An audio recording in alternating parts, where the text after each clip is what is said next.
And is that storage permanent, temporary, or what? That's temporary storage for use by the operating system. Okay. So is it possible then, is it eventually overridden?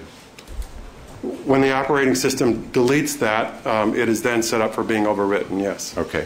And you said set up for being overridden. It may not be automatically overridden at that time. Is that accurate? That's correct. It would be overwritten when the space that's occupying the image is needed. Okay. And is that when it's stored in unallocated space? Yes. Unallocated space would be when the index which the operating system maintains for where the data is being stored is changed by the operating system to indicate that the location of that particular screenshot is no longer necessary, but the operating system does not go out and overwrite that data until it's needed. Okay. So and maybe this is inaccurate. Is it accurate to say that there's basically two storage areas? One would be called an allocated space and one would be called unallocated? Allocated space are those files where the operating system is keeping track of what's going on, and the unallocated space is the storage area that's no longer being used by the operating system but may be used at a future time. Okay. So allocated would be data, things that the operating system is going to need to call up again. Correct. Okay. And unallocated is the operating system's made a determination it no longer needs it, so it's going to put it in the unallocated area. It marks the index stating that that area can now be rewritten to. Okay. And it will stay in that unallocated area until and if the time that it's actually overridden with additional data. That's correct. And generally, the larger the storage area, the less likely that data will be overwritten over time. Okay. Now, sir, in your capacity as a forensic examiner with the DEA, did you conduct analysis on the iPhone as it relates to this case? Yes, I did. Okay. You're going to have a people's exhibit, and we will be entering into a stipulation. But I have a plastic bag that I'd first like to show the witness. May I approach the witness, Your Honor? Yes. Okay. And actually, I'll mark this bag and its contents at this time, Your Honor, as I believe People's 83. Correct. Okay. Placing a P83 on the outside of the bag.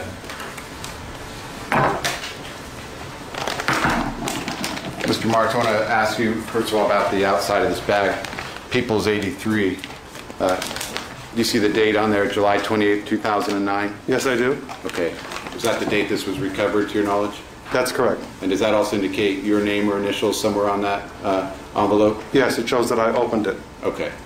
And let me take this. For the record, Your Honor, I'm now going to open up the plastic envelope of People's 83 and remove the contents. You may.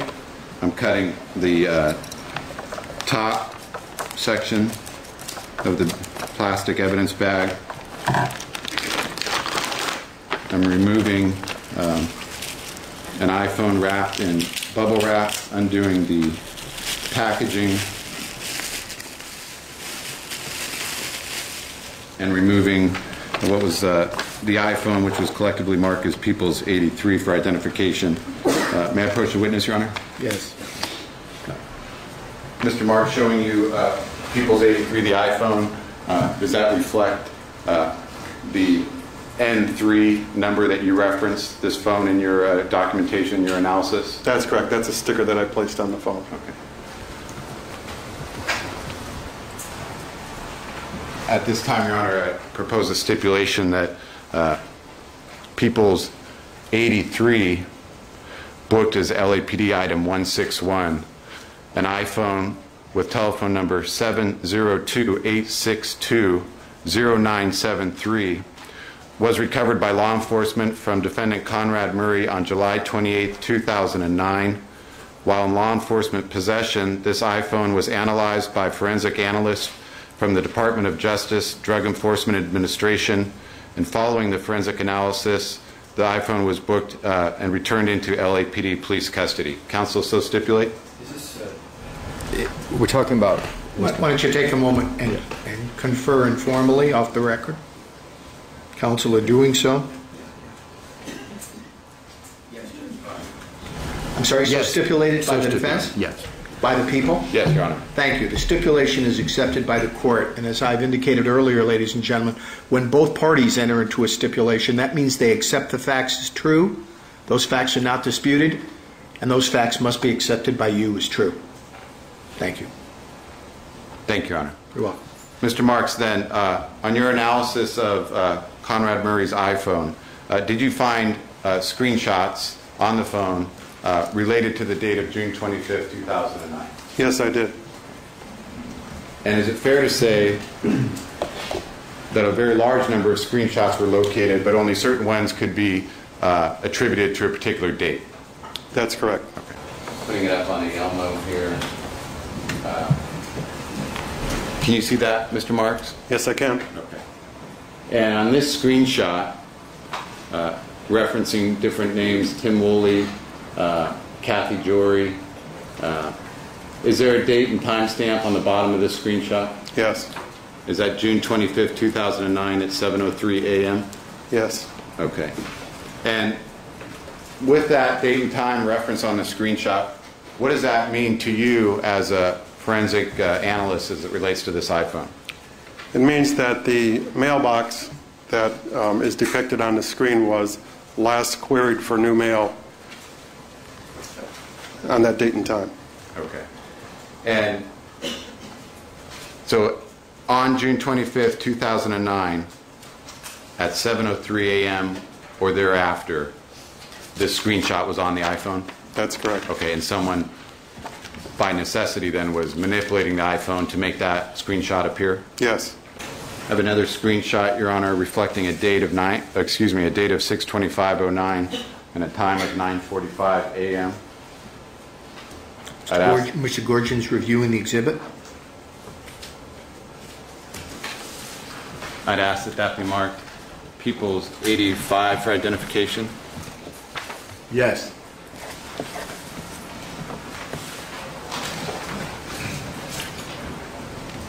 Mr. Mark, showing you People's 85, first referencing the bottom of that screenshot, do you see the date of 6/25/09 and a time of 9:45 a.m.? Yes. Okay. And again, does that indicate to you that someone was manipulating and viewing that screenshot at 9:45 a.m. on 6/25/09 or basically immediately thereafter? It's an The expert. witness is an expert, 801. Overruled. Yes, it does. Okay. And in reference to this particular screenshot, there's a number, this screenshot actually shows 3 different references to a Connie Nung apparently sending emails to this iPhone. Is that accurate?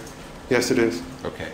And were you able to then track down these particular emails to determine the contents of the emails? Yes. Okay.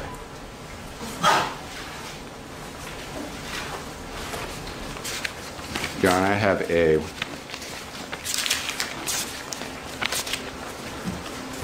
seven-page document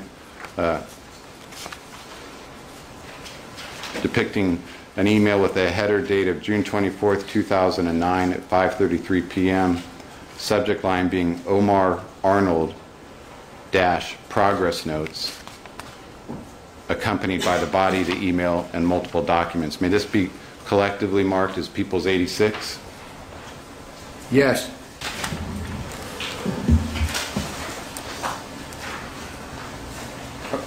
May I proceed, Your Honor? You may.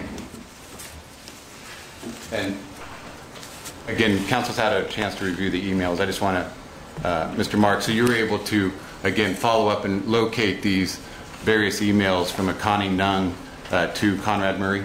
Yes, I was. Okay. And previously marked as People's 86 for identification.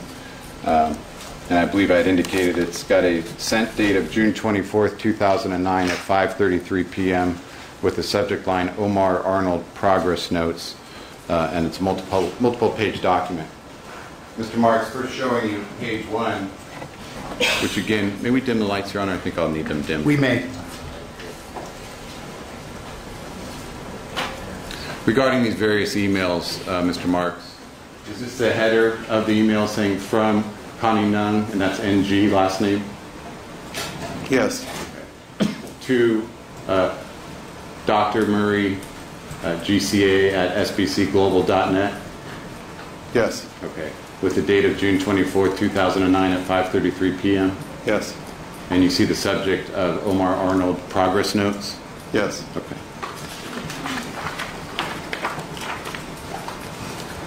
Going to page 2 of People's 86, which is the body of that email,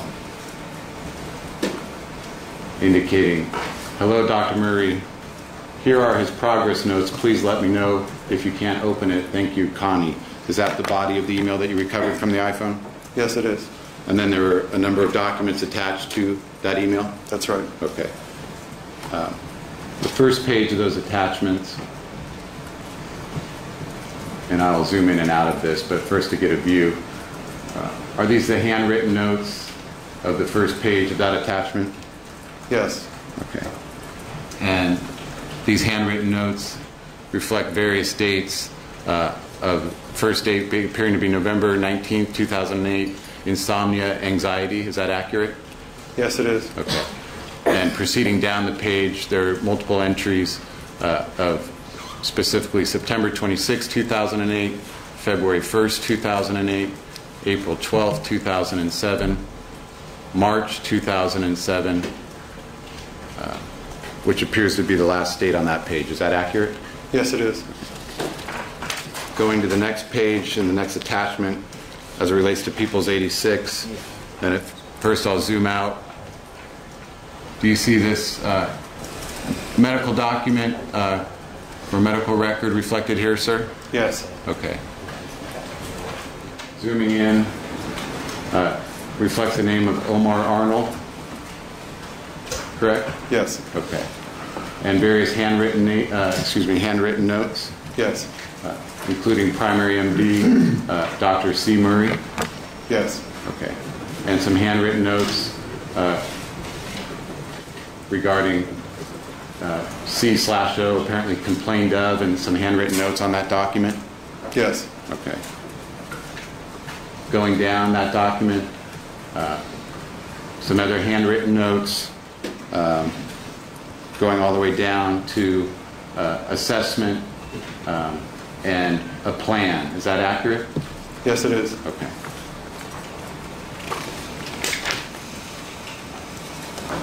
Going to the next page of People's 86, again zooming in, has the same name, Omar Arnold, Yes. with a date of January 11th, 2006. Yes. And again, various handwritten notes on that document. That's correct. The next page, again showing Omar Arnold and the date of visit, January 11th, 2006, with handwritten notes. Yes.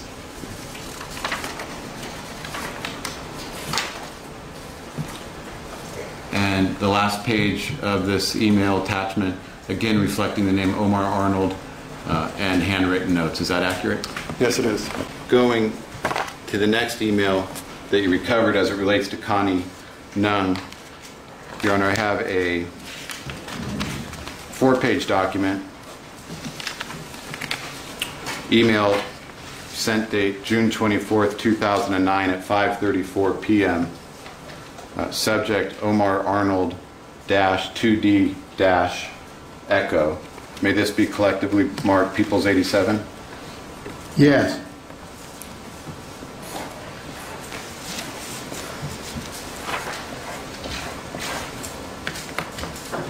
And again, before I get to People's 87, Mr. Marks, going back to People's 85, the screenshot, do you see on that document the